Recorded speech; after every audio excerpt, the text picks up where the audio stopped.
Hi, Ben. A lot of folks have been writing in and asking about macular degeneration. What can you tell me about it, and what can you recommend? Okay, so Jonty, macular degeneration has two words, right? Macula degeneration. What do you think the most important word is? Uh, uh, Degeneration, I'll tell you. It's degeneration. It doesn't matter where it's happening, it matters that it's happening. Macular degeneration is arthritis of the macula. Macular degeneration is Parkinson's disease of the macula. The body breaks down. It doesn't matter where it is. The degenerative process is the same because it all involves cells, whether they're macula cells or brain cells or joint cells. It doesn't matter what particular cells they are. What matters is they're degenerating. In the case of the macula, it refers to the center of the eye that perceives color, and it's also the part of the eye that we tend to use the most. We tend to look at things through the center of our eye. We tend to focus through the center of our eye. So it makes sense that the macula would have the most stress. The macula is where we observe color. The outside part of the eye is where we observe black and white.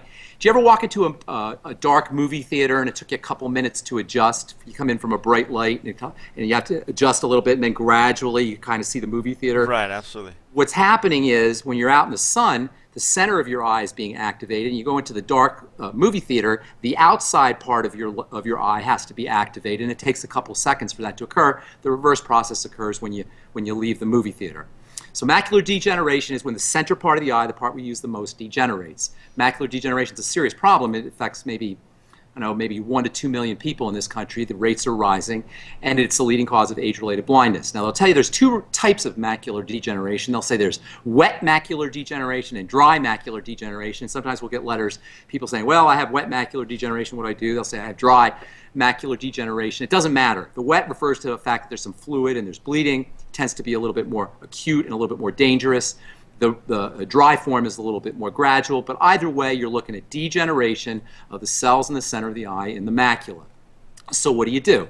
Well, you do the same thing that you do for any other degenerative process, and this is a hallmark pillar of health, a hallmark pillar of what I call the bright side philosophy of health. The idea that you do the same, no matter where the degeneration is occurring, you do the same things to resolve it. So first things first. Macula is largely composed of pigments, which are fatty.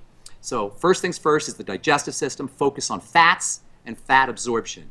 That means any nutritional supplements that help you absorb fats, things like lecithin, bile salts, digestive enzymes, apple cider vinegar after all of your meals. And of course, ingesting pigments is also important. Ingesting reds and yellows and greens, especially the yellows and reds. The two main pigments in the center of the eye are called lutein and zeaxanthine, and these tend to be red and yellow pigments. And so you want to make sure you're eating things like tomatoes and watermelon and cantaloupe and squash and of course carrots, all the reds and yellow types of vegetables. You want to make sure you're eating all vegetables, but especially reds and yellow vegetables with your fat absorbing and fat processing nutrients that we just talked about. Algae are an especially good source of these nutrients, by the way. Brown algae, red algae. What makes them brown and what makes them red are the very same pigments that are in your macula. So it's kind of cool. You eat carrots, you eat algae, you eat squash, and the pigments get processed in your digestive system. They go into your blood, they travel through your blood, and they actually deposit in your eyes. So you have Right, little pieces of carrot in your eyes. right, You have right. little pieces, isn't that cool? You have little pieces of watermelon in your eyes. Of course, that presumes that you're going to be digesting, and that's why it's important to use your fat-absorbing nutrients. Probiotics are also very important for helping the body process fats. That's one of the hidden benefits, or one of the less recognized benefits of probiotics. Everybody realizes they're good for your digestive system, but they're very important for processing fats and also fatty hormones. And as it turns out, there's a relationship between estrogen and macular degeneration. Huh. It's interesting. Estrogen is an inflammatory hormone, and also macular degeneration is an inflammatory condition. So balancing out estrogen is another, in addition to helping your body process estrogen with fats and fat-dissolving nutrients, it's important to balance out estrogen, and you can use progesterone cream for this. You can use pregnenolone capsules. You can use DHEA. These are all strategies for balancing out excess estrogen, and they'll all have potential benefits for macular degeneration. Fatty vitamins are also important. Vitamin A is probably the most important. Vitamin A deficiency is associated with eye problems. The ancient Egyptians knew this. Vitamin E is also important for the eyes. Vitamin E is a protective nutrient that acts as an electron or a photon sinkhole. It sucks up photons, so it protects the eyes from excessive photonic energy, and the macula in particular. Vitamin C is an all-around antioxidant and sun protective nutrient. That's also important. Selenium and zinc are probably the two most important minerals for macular degeneration.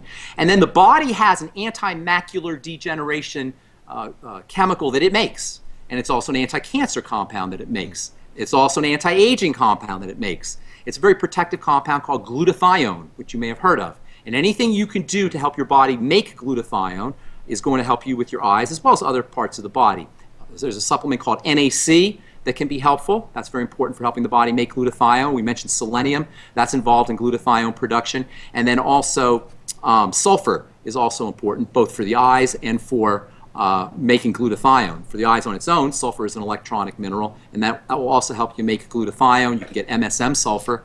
And then the last thing is an amino acid that is a sulfur-based amino acid, one of the most, maybe the most unique of all amino acids, and a very underappreciated one. It's called taurine, Taurine. Very important for the heart. You'll see taurine in Red Bull because it protects the heart. Taurine's important for seizure disorders, and it can also be helpful for protecting the eyes, especially from macular degeneration. Ben, I've got one question. You mentioned algae as being something that people should try and consume.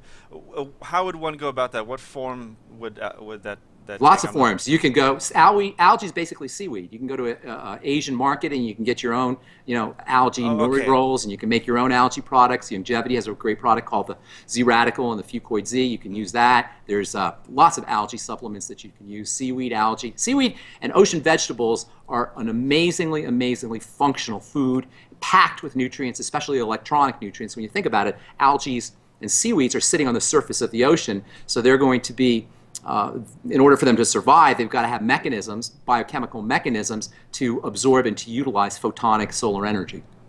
Right. Well, now that you say seaweed, I don't think I have a meal without putting a little seaweed on top of it. Yeah, I love seaweed. Seaweed salad.